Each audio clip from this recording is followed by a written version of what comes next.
Hi class, I'm here to talk about problem 74 that is found on chapter 9 of your textbook. I have just posted a note on Blackboard, so please read it about the homework and possible extra credit. I told you if you were asked to sketch a graph on any of the homework problems, you may disregard it. You're not required to sketch any graphs.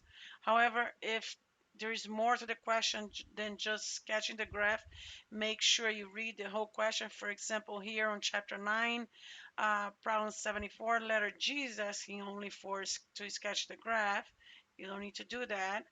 And half of the question on letter E is asking you to sketch the graph. However, the remaining of the question is asking you to calculate the confidence interval, which we are going to be doing, and I do expect to see it. I did add some information here about the extra credits, so please read it. I don't want to spend too much time on this because otherwise it's going to be a very long video. If nothing else, I ask you to read the chapter reviews. They, the more, again, the more you read all these terms, the more confusing it might get. Therefore, if you do get the basics of it and then you do learn how to choose your null hypothesis, your alternative hypothesis to determine what is a type 1, type 2 error, the steps to solve a hypothesis testing, whether you're working with proportion, whether you're working with the mean or the average, and several other little things that will be important. However, if you try to really understand each of the wording on the book or any other book, it's just going to get more confusing. So if nothing else, please read the summaries. We went over the null and the alternative hypothesis. I said the null hypothesis usually denoted as H0, and is not rejected unless the hypothesis test shows otherwise. And the null statement must always contain some form of equality. I said the equality only goes on the null hypothesis, never on the alternative hypothesis. The alternative hypothesis can be denoted differently. We're going to be using HA for alternative. You could see also as a H1, and you're going to be using less than, greater than, or not equal. So just the equal signs, again, always going to be on the null hypothesis, never on the alternative hypothesis. And right here, if we reject the null hypothesis, then we assume there was enough evidence to support the alternative hypothesis. That means the contrary. Um, Never state that a claim is proven true or false. Keep in mind the underlying fact. Let me make this. Keep in mind that the underlying fact that the hypothesis test is based on probability laws. Therefore, we can talk only in terms of non-absolute certainties. Moreover, you're always going to be offered an alpha, which it could be a 0.05, a 0.01, and so far and so on. So it's never 100%. There's nothing ever 100% in the statistics, even on the uh, standard deviations. You're gonna see the 68, the 94, the 95, and the 99 or the 99.72, but you're not gonna see the 100%. Okay, so I did address the type 1 and type 2 errors, which I don't want you to read too much into it. Like I said, we're gonna have to be working on the problems. Just make sure that you watch the video that I did post about type 1 and type 2. Uh, right here is telling you the distribution needed. Either you're going to be using the t-test. Here is going to be the main words for you to remember. Unknown standard deviation. If you're working with an unknown standard deviation, you're going to be using a t-test. If you're working with a known standard deviation, you're going to be using the z. or the normal distribution.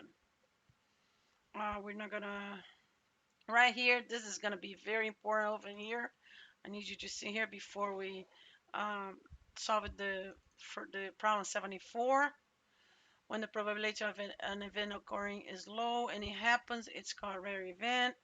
Okay, well, when deciding whether or not to reject the null hypothesis, this should not be here. Keep these two parameters in mind. One, alpha value higher than the p-value, you reject the null hypothesis. Alpha value less or equals to the p-value, you do not reject the null hypothesis. These are the steps I asked you, which we have covered pretty clear on the discussion, and we don't need any more of statements about the steps. We can now just address how we use the hypothesis, why, but the hypothesis test, and we determine the null hypothesis and the alternative hypothesis. Remember, they are contrary to each other. Contradictory, that means whatever you state on your null hypothesis is going to be the opposite on your alternative hypothesis. You could consider as a claim. Whatever you state on your claim is going to be different on the other statement. Determine the random variable. That means, is that a mean and average problem? Or is that a proportion problem, percentage? Determine the distribution for the test. Are we using a t-test or are we using a z-test? Draw the graph. We don't need to draw the graph. I mean, we could, but you're not going to be required to draw the graph. We're going to calculate the test statistics. So if it's a z, we're going to find the z score. If it's a t, we're going to find the t score. And then we're going to use this test statistics to calculate the p-value. A z-score and a t-score are examples of test statistics.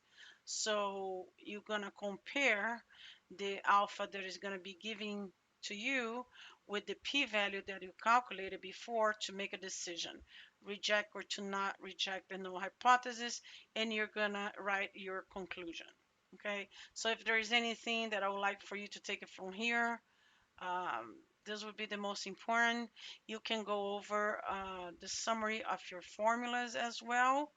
And another thing very important, if you go to problem 74, right before it's telling you for each of the word problems, use a solution sheet to do the hypothesis test. The solution sheet is found in Appendix E. Okay, so if we go right here, they give you the problem, but the only question they're putting for us is using right here, using alpha 0.05, which is going to be the most common you're going to see, you're going to be presented with. Is the data highly inconsistent with the claim? Well, in order to do that, you're going to have to perform a lot of tests. Therefore, for right here, Appendix E, let's go to Appendix E on your book. B, several things extra right here. Here you go. Let me make it this smaller. Appendix E solution sheet. The hypothesis testing with one sample. Mean that what are we gonna do right now? Of course, you don't need to put class timing on that. The way I did it, I put it on a Excel spreadsheet as usual. I repeat it here, everything, so I can remind you how to state your claim. I put the little rule that if you find the alpha value to be higher than the p-value, to reject the null hypothesis, and if you find the alpha value to be less or equal, which I did not put correct here, less or equal to the p-value, do not reject the null hypothesis or fail to reject or accept. Okay, so if you notice right here, letter A, this is the null hypothesis. Letter B is the alternative hypothesis. Letter C, in words, clearly state what is your random variable. and you go back to here, I just copy everything from here all the way to letter E. No, actually I. All the way to letter I. Again, I don't expect for you to submit the graphs. However, if you notice right here on letter I, it says label the point estimate in the lower and upper bounds of the confidence interval.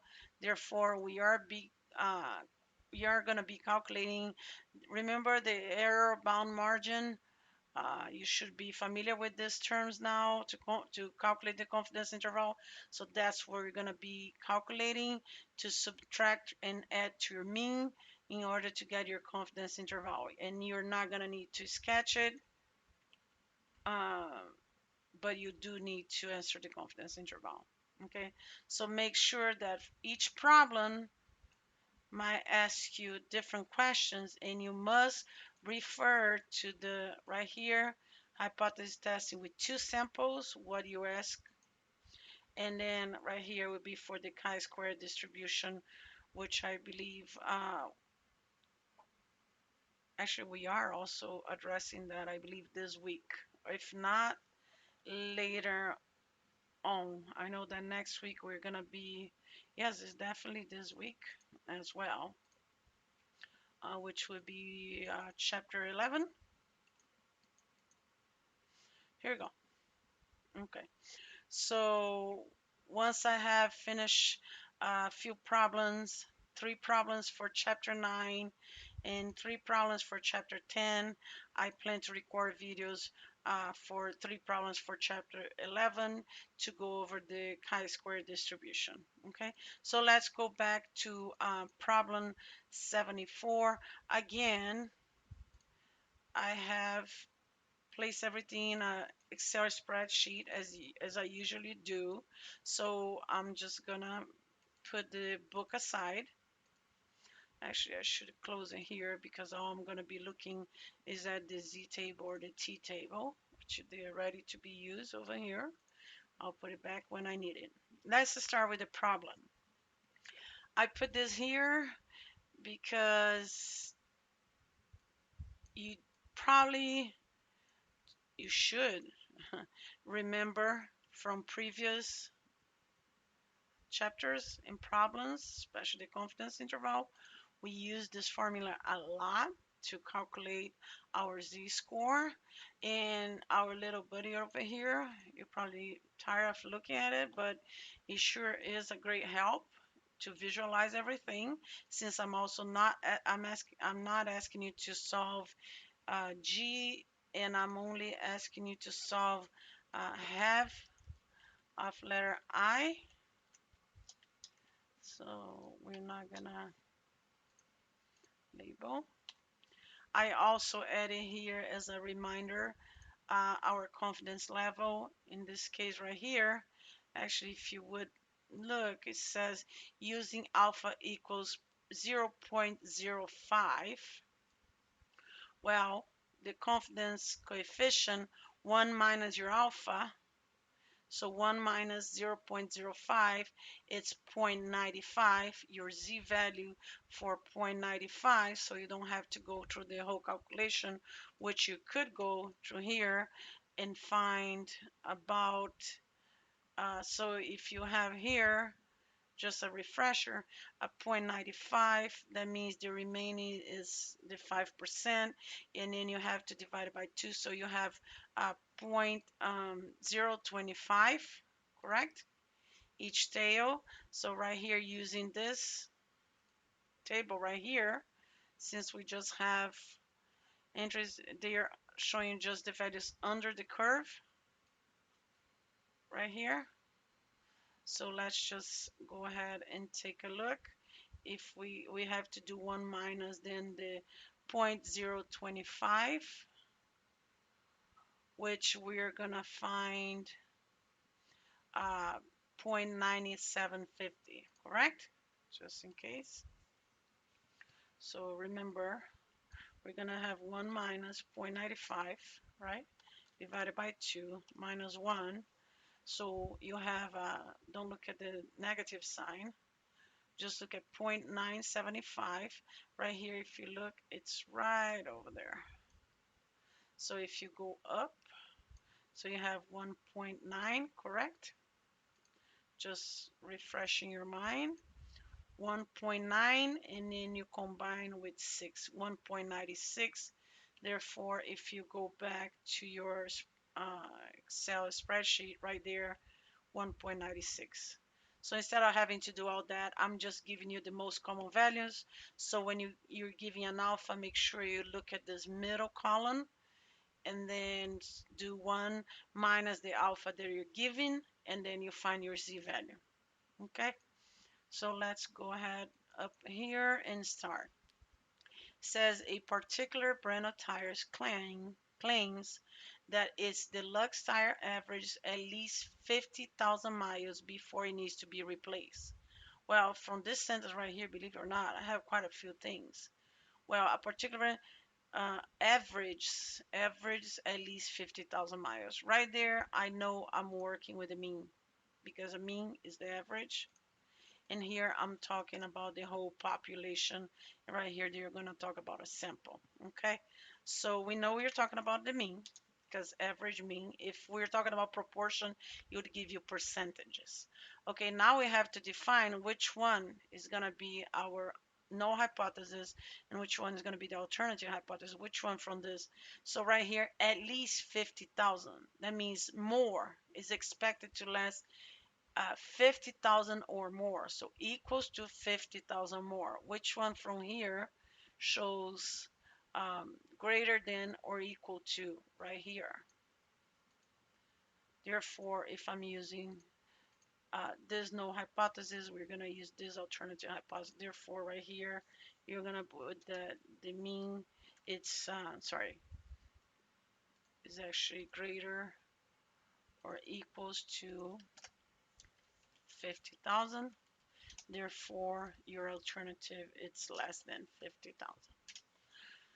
Okay, so we already have quite a few information just from the first sentence. So from past studies of this tire, the standard deviation for this population is known to be 8,000. The standard deviation is known, well, if you go back to your book, it says that if you know the standard deviation, you're working with the normal distribution or the z-test. So right here, you already know you have a z-test going on.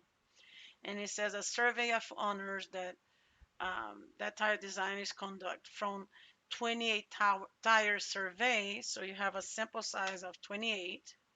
The mean for that sample size lifespan was 46,500.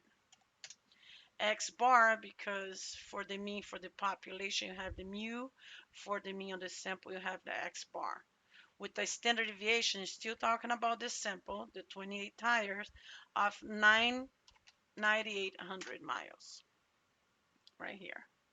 And then last, using alpha 0.05. Is the data highly inconsistent with the claim? Well, right here, now we're going to start answering what is asked on the Appendix E. What is my null hypothesis? Well, my null hypothesis, I already stated before. What is my alternative hypothesis? My alternative hypothesis, so right here is the mean. It has to be greater or equal than 50,000 miles, and the alternative is going to be the mean is less than 50,000 miles. And it says, in words, clear state what your random variable mean or proportion represents. We have determined this is a mean, therefore x bar. So what does your x bar represent? So let's say that let your mean be equals to the mean or the average lifespan of a brand tires. Okay, or let me just look at here. Deluxe tire average. A survey designs its content. Okay, so right here I'm understanding that they're talking about the deluxe tire, but they took a survey of 28, but I'm not so sure that he's talking about all the tires or just the deluxe. So I put just the lifespan of a brand tires. Okay, so now I have answered before. State the distribution to use for the test. Well, again, we have a known standard deviation. Therefore, we are using a normal distribution. Distribution. Or a z-test, whatever you find it to be easier. What is my test statistics? If you test statistic, if you remember from your book, now we're going to be calculating your z-score to find your percentage, which is going to be for your p-value. So my test statistic right here, you're going to have the mean, the simple mean minus the mean, population mean, divided by the standard deviation of the population divided by the square root of the sample size. Remember when we calculated the confidence interval and all that? So right here, we're going to do, well, the mean of the sample is, let me write it so I don't confuse you with the formulas, minus my mean of my population, right? 50,000 divided by the standard deviation. This denotes for the population. So the standard deviation for the population is 8,000 divided by the square root of the sample size. So the sample size is 28, correct? So we should find a negative right on this side. So right here is a minus 2 standard deviations. We're getting about minus 2.315. So you can see already that we should get a very small value, because if right here is about 2.14, so at 2.315, it should be a very small value. Okay, and another thing, if you notice right here when I stress about the two tails, left tail, right tail, do you see how the alternative hypothesis is a left tail right there? We should expect to have a negative z-score for a left tail test. Okay, so right now, what is my p-value? Well, if we have a z-score, which maybe I should move in right in here to remind you of minus uh, 3 minus 2.315, which you could round it or not.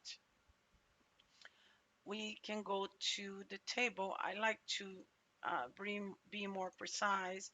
What happens is sometimes when you average the values, it ends up rounding up for you. So let's see what happens right here. Well, actually, we're working with the negative, remember, right here, because you had a 46.5 and you're subtracting for a 50,000, so you should expect a negative number. Therefore, let's go over here and find the negative. Here we go. Keep going. Here we go. So minus 0.3, and then right here 0.31, it's right here, 0.0104, and 2.32 minus 2.32, it's 0.0102. So let's average them out, because we got a, remember, we got a minus 2.315. Okay, so we're gonna average then. So we're gonna do, did I put them in numbers? No, right?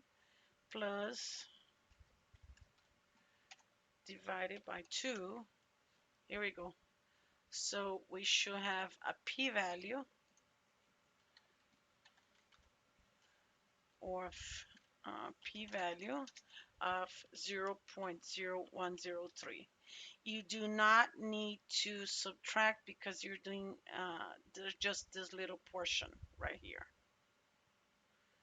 Okay, so I just asked for alpha of 5%. I divided by 2, and I'm looking at a negative side of the z-score, and then I found my p-value.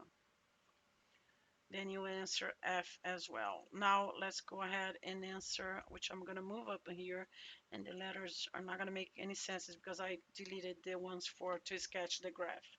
Okay, so if you go up here, you have also state some of this information. Your alpha is 0.05, correct? Well, if you remember this little rule right here that we could put here to remind you. So your alpha is 0.05. Is 0.05 higher or lower than your p-value? Well, 0.05, 5% is higher than 1.03%, correct? Therefore, right here, your alpha is higher than your p-value. And what would you do in that case? You reject. You reject the null hypothesis, correct? So the next one, it says the decision, you reject the null hypothesis, correct? I'm just going to put it like this. That's your decision right there.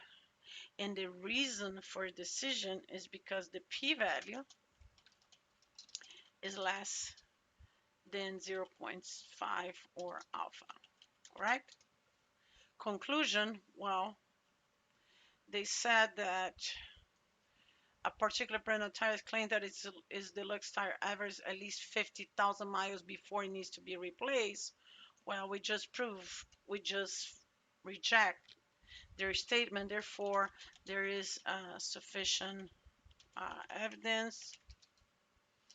We didn't prove there is sufficient evidence to conclude that the mean lifespan of the deluxe tires, actually the mean lifespan of the tires is less than 50,000 miles.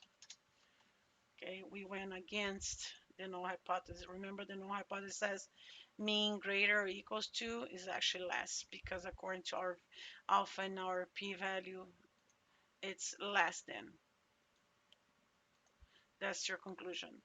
Then we get right here to your confidence interval levels. Tells you to construct a 95 confidence interval, 95% confidence interval for the true mean or proportion. They say that by the true mean or proportion by referring to the simple mean, not the whole population. The sample that they took or the true mean, they want to know what is the confidence interval for that. Therefore, we're gonna do, let's go back here. So again, let me get this over here. Put it down here. I'm gonna need more than that. Actually, I'm gonna, you know what, let me go ahead and copy all this just in case. Okay, so let's put it over here. Do you remember how I used to calculate the error bounded margins? My 95% confidence level or confidence interval, correct? Right here. It's 1.96 times, I'm calculating the error bound margin, okay? Times my standard deviation. What is my standard deviation? 8,000 divided by the square root of my sample size. This is all you need. And you should find around, let me make it round numbers. You should find around 2,963 miles. Therefore, if you're looking at your true mean for your sample, you're gonna be doing your, let me do the lower and then the upper bound, and then I'll put them together for you. So we're gonna be doing the true mean minus my error bound margin, that's for my lower bound, And for my upper bound, we're going to do the true mean plus my error bound margin. That means anything that falls in between these values. Oh, sorry. So my confidence interval, it's going to be 43, 537, and 49, 463. And that's going to be my confidence interval. And problem 74 would be done. As though it sounds like a long video and very complicated, I just had to address each value and formula that is on this. I put this over here just to give you an idea. If you calculated the z-score, for example, you have a minus 2.315. You know it's going to be somewhere from here down. Okay. So remember, you're working with the left tail, therefore this portion right here. I hope this helps, and I'm gonna do my best to go over two more problems for chapter 9, and then tomorrow for chapter 10, and no later than Friday for chapter 11. And again, if you only complete the 9 problems, if you want to complete 9 problems for this week, that's fine. I'm gonna consider as complete. If not, make sure to mark them, and I'll consider them as extra credit. And I sure hope this helps.